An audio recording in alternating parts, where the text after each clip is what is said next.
സാക്ഷാൽ പിണറായി പാർട്ടി വിട്ടുപോയാലും ഞങ്ങൾ പാർട്ടിയോടൊപ്പം. പാർട്ടിയാണ് വലുത്. എങ്ങനെയാ ഇതിനെ കാണുന്ന? സുധാകരൻ പോയി, ഞങ്ങൾക്ക് പാർട്ടി ക്ലാസ് വന്നു, ഞങ്ങൾ പാർട്ടിയിലേക്ക് കൊണ്ടുവന്ന് ഞങ്ങൾക്ക് പാർട്ടിയുടെ എല്ലാ കാര്യങ്ങളും പറഞ്ഞു തന്ന ഈ മനുഷ്യൻ ഇന്നലെ കാണിച്ച ആ ഒരു സാധനം ഞങ്ങൾക്ക് സഹിക്കാൻ പറ്റുന്നില്ല. ഒന്നുമല്ല, സുധാകരൻ ഇവിടെ ഈ സ്വതന്ത്രനായിട്ടാണെങ്കിൽ തന്നെയും എന്തായിട്ട് നിന്ന് കഴിഞ്ഞാൽ സുധാകരൻ ഒന്നുമല്ല, വെറും ഷൂ തന്നെ. മത്സരിക്കാൻ ജയിക്കില്ലേ? ജയിക്കത്തില്ല, ഉറപ്പാണോ? ഉറപ്പായിട്ടും. പുന്നപ്പുറയിൽ VS-ന്റെ വീടിന്റെ വാതിക്കൽ നിന്നുകൊണ്ട് ഈ രക്തസാക്ഷികളുടെ മണ്ണിൽ നിന്നുകൊണ്ടാണ് ഞങ്ങൾ പറയുന്നത്. ജയിക്കില്ല, ഒരിക്കലും ജയിക്കില്ല. പാർട്ടിക്ക് ഒരു ക്ഷീണവും സുധാകരൻ പോയത് കൊണ്ട് സംഭവിക്കില്ല. സുധാകരൻ ഒരു വ്യക്തി മാത്രമാണ്. ഞങ്ങൾക്ക് പ്രസ്ഥാനമാണ് വലുത്. എന്തെങ്കിലും തരത്തിലുള്ള ക്ഷീണം CPM-ന് പാർട്ടിക്ക് ഉണ്ടാവുമോ? ഒരു ക്ഷീണവും ഉണ്ടാകത്തില്ല.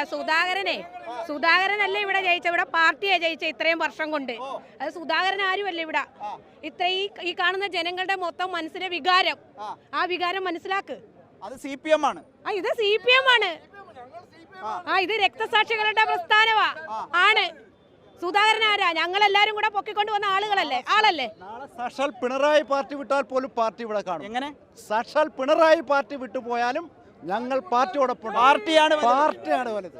ഒരു കോമള പൊട്ടിയാലും 100 കോമള നിൽക്കുക പ്രസ്ഥാനത്തിന് വേണ്ടി. എങ്ങനെ? ഒരു കോമള പൊട്ടിയെന്ന് ഒന്നുമില്ല, 100 കോമള നിൽക്കുക പ്രസ്ഥാനത്തിന് വേണ്ടി. ഒരു കുമ്പള പൊട്ടിയാലും പ്രശ്നമില്ല, 100 കുമ്പളയാണ് ഇവിടെ ഉള്ളത്. അദ്ദേഹം മത്സരിക്കുന്നു, ജയിക്കുന്നു പറയുന്നത്. അദ്ദേഹത്തിന്റെ ചിന്താഗതിയാണത്. പക്ഷേ ഇത് പാർട്ടിയാണ്, ഇത് CPM എന്ന് പറയുന്ന പ്രസ്ഥാനമാണ്. ഈ പ്രസ്ഥാനത്തെ വഞ്ചിച്ചിട്ട് പോയിട്ടുള്ള ഒരാൾ പോലും ഇന്ന് വരെ രക്ഷപ്പെട്ടിട്ടില്ല. തിരിച്ച് CPM-ലേക്ക് തന്നെ വന്ന ചരിത്രമുണ്ട്, പലരും ഉണ്ട്, ഇപ്പോഴും ഉണ്ട്. ചിലര് ഈ പറയുന്ന പോലെ നാമാവശേഷമായി പോയിട്ടുണ്ട് ചിലര്.